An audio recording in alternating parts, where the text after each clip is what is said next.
श्रीमद् भागवत गीता अध्याय 13 क्षेत्र क्षेत्रज्ञ योग।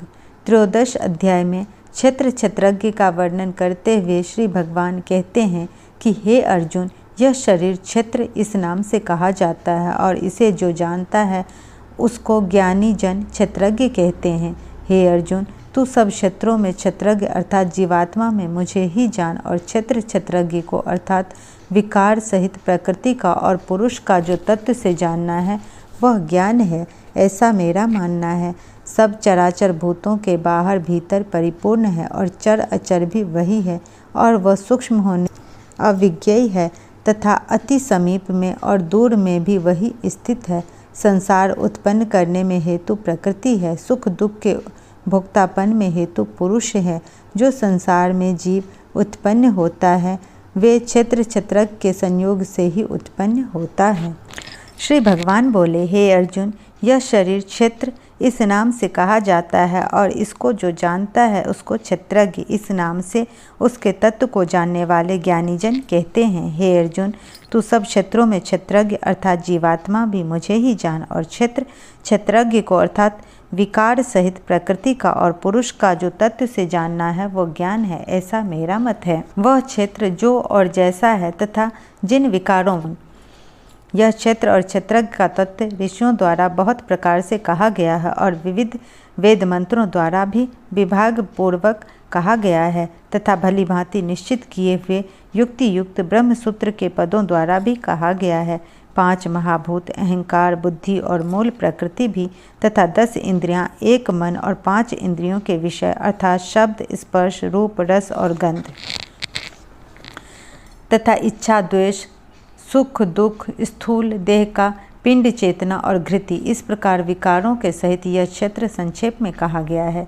श्रेष्ठता के अभिमान का अभाव, दंभाचरण का अभाव, किसी भी प्राणी को किसी प्रकार भी न सताना, क्षमा भाव, मन वाणी आदि की सरलता, श्रद्धा भक्ति सहित गुरु की सेवा, बाहर भीतर की शुद्धि, अंतःकरण की स्थिरता और मन इंद्रियों सहित शरीर का निर्वाह, इस लोक और परलोक के संपूर्ण भोगों में आसक्ति का अभाव और अहंकार का भी अभाव, जन्म मृत्यु जरा और रोग आदि में दुख और दोषों का बार बार विचार करना, पुत्र स्त्री धन और घर आदि में आसक्ति का अभाव, ममता का न होना तथा प्रिय और अप्रिय की प्राप्ति में सदा ही चित्त का सम रहना, मुझ परमेश्वर में अनन्य योग के द्वारा अभिचारिणी भक्ति तथा एकांत और शुद्ध देश में रहने का स्वभाव और विषयासक्त मनुष्यों के समुदायों में प्रेम का न, अध्यात्म ज्ञान में नित्य स्थिति और तत्व ज्ञान के अर्थ रूप परमात्मा को ही देखना, यह सब ज्ञान है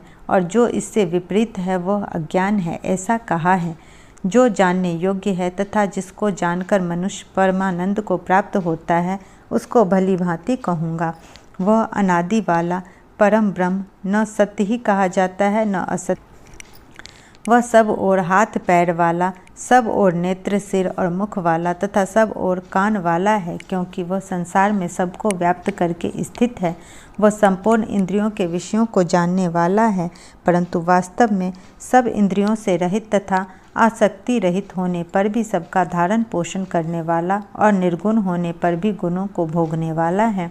वह चराचर सब भूतों के बाहर भीतर परिपूर्ण है और चर अचर भी वही है और वह सूक्ष्म होने से अविज्ञेय है तथा अति समीप में और दूसरे में भी स्थित वही है। वह परमात्मा विभाग रहित एक रूप से आकाश के सदृश परिपूर्ण होने पर भी चराचर संपूर्ण भूतों में विभक्त सा स्थित प्रतीत होता है तथा वह जानने योग्य परमात्मा विष्णु रूप से भूतों को धारण पोषण करने वाला और रुद्र रूप से संहार करने वाला तथा ब्रह्म रूप से सबको उत्पन्न करने वाला है। वह पर ब्रह्म ज्योतियों का भी ज्योति एवं माया से अत्यंत परे कहा जाता है। वह परमात्मा बोध स्वरूप जानने के योग्य एवं तत्व ज्ञान से प्राप्त करने योग्य है और सबके हृदय में विशेष रूप से स्थित है। इस प्रकार क्षेत्र तथा ज्ञान और जानने योग्य परमात्मा का स्वरूप संक्षेप से कहा गया। मेरा भक्त इसको तत्व से जानकर मेरे स्वरूप को प्राप्त होता है। प्रकृति और पुरुष इन दोनों को ही तू अनादि जान और राग द्वेषादि विकारों को तथा त्रिगुणात्मक संपूर्ण पदार्थों को भी प्रकृति से ही उत्पन्न जान। कार्य और कारण को उत्पन्न करने में हेतु प्रकृति कही जाती है और जीवात्मा सुख दुखों के भोक्तापन में अर्थात भोगने में हेतु कहा जाता है। प्रकृति में स्थित ही पुरुष प्रकृति त्रिगुणात्मक पदार्थों को भोगता है और इन गुणों का संग ही इस जीवात्मा के अच्छी बुरी योनियों में जन्म लेने का कारण है। इस देह में स्थित यह आत्मा वास्तव में परमात्मा ही है। वह साक्षी होने से उपद्रष्टा और यथार्थ सम्मति देने वाला होने से अनुमंता, सबका धारण पोषण करने वाला होने से भर्ता, जीव रूप से भोक्ता, ब्रह्मा आदि का भी स्वामी होने से परमेश्वर और शुद्ध सच्चिदानंद घन होने से परमात्मा ऐसा कहा गया है। इस प्रकार पुरुष को और गुणों के सहित प्रकृति को जो मनुष्य तत्व से जानता है वह सब प्रकार से कर्तव्य कर्म करता हुआ भी फिर नहीं जन्मता। उस परमात्मा को कितने ही मनुष्य तो शुद्ध हुई सूक्ष्म बुद्धि से ध्यान के द्वारा हृदय में देखते हैं, अन्य कितने ही ज्ञान योग के द्वारा और दूसरे कितने ही कर्म योग के द्वारा देखते हैं अर्थात प्राप्त करते हैं। परंतु इनसे दूसरे अर्थात जो मंद बुद्धि वाले पुरुष हैं वे इस प्रकार न जानते हुए दूसरों से अर्थात तत्व के जानने वाले पुरुषों से सुनकर ही तदनुसार उपासना करते हैं और वे श्रवण परायण पुरुष भी मृत्यु रूप संसार सागर को निस्संदेह तर जाते हैं। हे अर्जुन, यावन मात्र जितने भी स्थावर जंगम प्राणी उत्पन्न होते हैं उन सबको तू क्षेत्र और क्षेत्रज्ञ के संयोग से ही उत्पन्न जान। जो पुरुष नष्ट होते हुए सब चराचर भूतों में परमेश्वर को नाश रहित और संभव से स्थित देखता है वही यथार्थ देखता है, क्योंकि जो पुरुष सब में संभव से स्थित परमेश्वर को समान देखता हुआ अपने द्वारा अपने को नष्ट नहीं करता, इससे वह परम गति को प्राप्त होता है। और जो पुरुष संपूर्ण कर्मों को सब प्रकार से प्रकृति के द्वारा ही किए जाते हुए देखता है और आत्मा को अकर्ता देखता है वही यथार्थ देखता है। जिस क्षण यह पुरुष भूतों के पृथक पृथक भाव को एक परमात्मा में ही स्थित तथा उस परमात्मा से ही संपूर्ण भूतों का विस्तार देखता है, उसी क्षण वह सच्चिदानंद घन ब्रह्म को प्राप्त हो जाता है। हे अर्जुन, अनादि होने से और निर्गुण होने से यह अविनाशी परमात्मा शरीर में स्थित होने पर भी वास्तव में न तो कुछ कहता है और न लिप्त ही होता है।